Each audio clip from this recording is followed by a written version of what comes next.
از اونجایی که من اصلا از کیک‌های مغازه خوشم نمیاد، همیشه برام چالش بود وقتی خستم و دلم کیک میخواد باید چیکار کنم. تا اینکه با این کیک فوری آشنا شدم.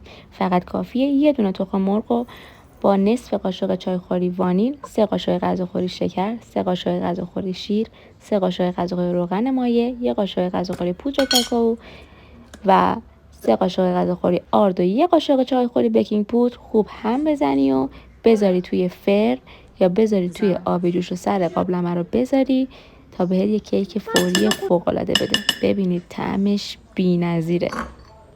خوبیش اینه که وقتی تو این شیشه‌های کوچولو درست می‌کنی میتونی راحت سرشو بذاری و با خودت ببری محل کارت، دانشگاه یا حتی مدرسه. فوق‌العاده است. امتحان کنید.